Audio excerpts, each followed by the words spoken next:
The 3D Printing Revolution. This article is by Richard Diavini. I'm Joseph Bartels, I'm Ryan Talbott. and here we go. So an important question to answer right off the bat is, what is 3D printing? It's commonly known as adaptive manufacturing. The two terms kind of go hand in hand. And it's the creation of a 3D object from a digital file. And one of the important concepts is layering, but we'll cover that more in depth in just a sec. So this image here just shows the various steps of the 3D printing process. You start off with a CAD file, which is a computer file that shows an image, and then that gets transferred to a CAM file, which can then be read by the 3D printer. And then the 3D printing process takes place, and you're left with your final object.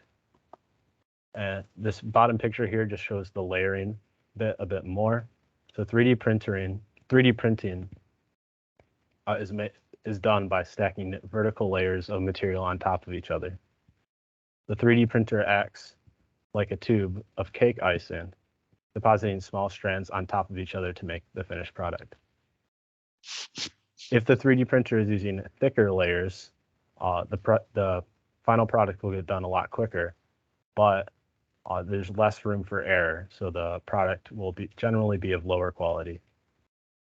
A thinner layer will lead to a slower print time, but generally has higher quality. So before we cover the awesome advantages that additive manufacturing has, we need to cover its main drawback, and that is speed. Compared to traditional manufacturing methods like injection molding, 3D printing is incredibly slow. Injection molding, where plastic is shaped into an object, can produce thousands of units per hour. However, 3D printing is super slow. It can really only do hundreds of units per day. A quick side note, the article was written in 2015, and 3D printing has gotten much better and is now up to thousands of units per day, which is a significant improvement, but it is still much slower than the other traditional manufacturing methods. So in the bottom right here is an injection mold. You can see that there is an aluminum base, and that is the mold itself.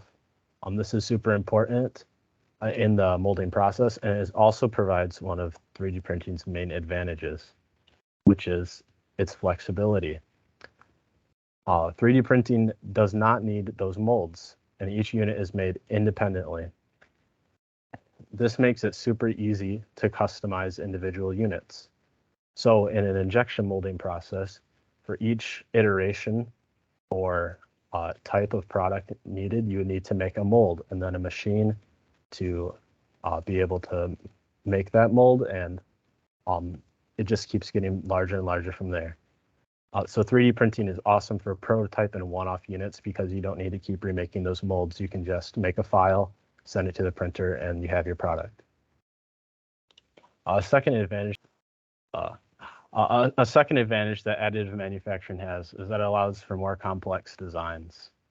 Honeycombing the inside of a load-bearing surface allows it to be much stronger and hold more weight.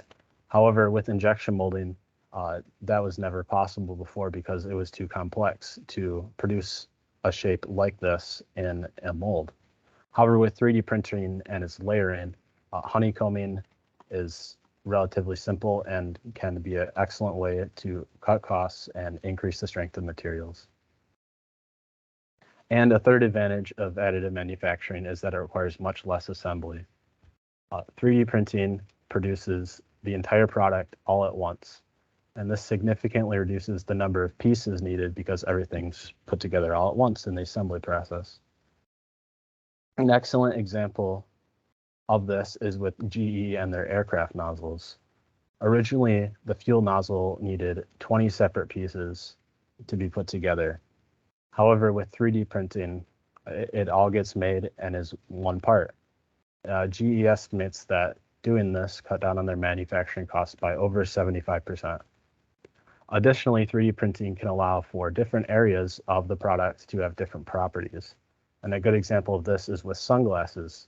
So in your sunglasses, you need the rims to be hard and rigid, and you need the bit spire that's going to be on your ears to be more soft. So a 3D printer allows for different materials to be used for the spire ears and for the ridge, and this saves on having multiple parts that need to be assembled.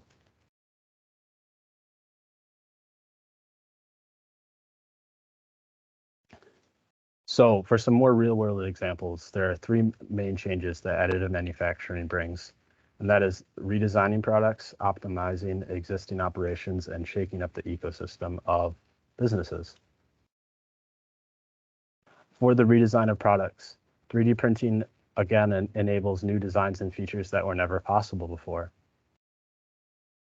Excellent examples include the aerospace industry and automotive industries. In these, especially with airplanes, weight is everything.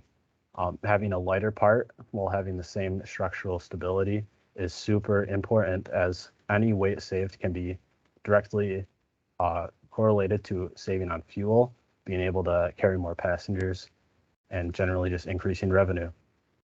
For vehicles, having stronger and more lightweight materials also decreases on fuel costs and allows cars to be smaller and more and stronger. Second is optimizing existing operations. This is quite linked to the reducing the number of assembly steps. So for example, if you have this engine here that requires all these different parts, you would have to separately source all of these parts, and that requires a bunch of different lead times and managing all of those. However, with 3D printing, you just need to source the raw materials, and then you can make all these different parts on one print, saving a ton of lead time. This also relates back to the increased flexibility that 3D printing provides. Special orders are super easy to do and don't require any new injection molds to be made, as the print can just be designed on a computer and then sent off to the printer. And last is the ecosystem shakeup. So companies that are using 3D printing usually buy lots of 3D printers in something known as a farm, and then use all the printers. And then sometimes these printers have a ton of downtime where they're not making products. So during this downtime, the printers can be rented out to other companies or other projects. This kind of blurs the lines between whether the company is going to be a manufacturing company making things or a service provider renting out their 3D printers. So businesses will have to really focus on what direction they want to go. Do they want to be providing 3D printing services, or do they just want to be making products? And this will be an interesting challenge that businesses have to face in the future. Okay, so there's challenges that the article basically covered, and the first challenge is how might our offerings be enhanced by either the main 3D printing company or by their competitors.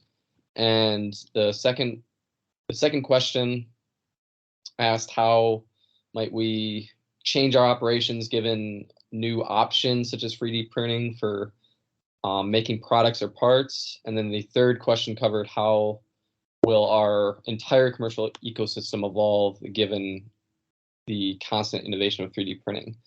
So to answer the first question of how these offerings might be enhanced, so it covered that in other industries using additive manufacturing for fast evolving products will give an effect on how offerings are marketed. So if you're outsourcing a marketing consultant, it might be easier for them to basically work with a manufacturing company that has a 3D printer, or it might negate the need to add a marketing consultant altogether, depending on which direction the company is moving. Things also, to answer the first question, is that basically products and other things can be upgraded continuously.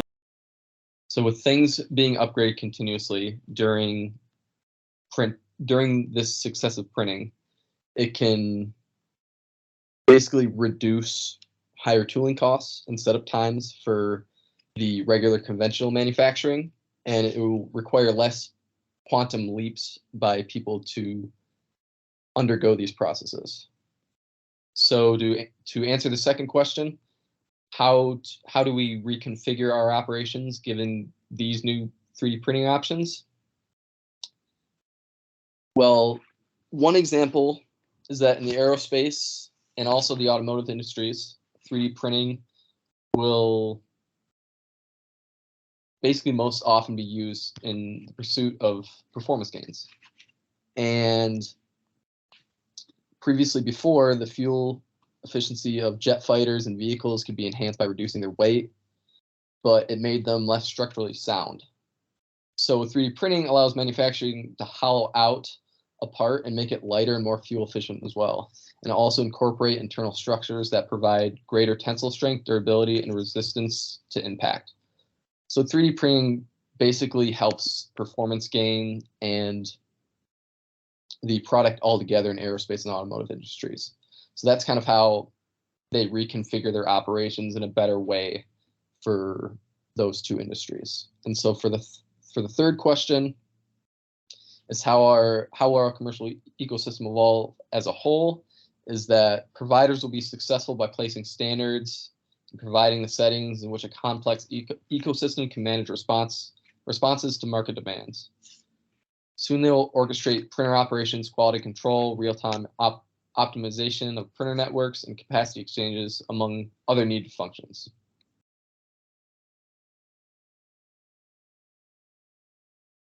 So as additive manufacturing continues to evolve, it's going to need proper platforms to continue to support it as it grows. The manufacturers that buy the 3D printers and the hardware itself will need to invest in that hardware. Companies that provide storage solutions will need to have the proper capacity to store all these blueprints and CAD files. The raw material suppliers will need to coordinate new shipping ideas. As the number of materials decreases as 3D printing grows more popular, that will be a new challenge that those suppliers face. And we'll also need innovative new companies that have demand for 3D printed products. Eventually, ultimately, additive manufacturing will likely break down into an ecosystem where the owners of printer assets are competing with the owners of the information for profits. The owners of the printer assets are going to be the manufacturers that actually own the 3D printing farms. And the owners of the information are going to be companies with patents and blueprints for 3D printed products. Like the internet, additive manufacturing is probably going to break down into a few key players that can shoulder the costs of coordinating and developing both these systems. Industries have been moving towards additive manufacturing. A good example of this is the hearing aid industry in the US. They converted to full additive manufacturing in under 2 years, which is pretty incredible. Additionally, patents for additive manufacturing have increased over 7-fold from the period of 2005 to 2013. Here's a fun little graph that shows that, and this trend has only continued as we are now approaching 2022 and eventually 2023. So in 2024 or 2014, a study found that 11% of manufacturing companies had started volume producing with 3D printing in some capacity. And generally, mainstream is considered to be 20% adoption. So they were a little off by 2014. However, as previously said, this article was written in 2015. And by 2018, we had already reached the mass adoption percentage of 21%. And currently, adoption rates are over 40%. So we are truly in a revolution right now. And in the near future, additive manufacturing is going to only increase and get more automated. It's going to become more economical to even do this for more standardized parts where currently normal manufacturing techniques have an advantage. But as more time and money is invested by companies into additive manufacturing, this advantage is slowly going to shrink.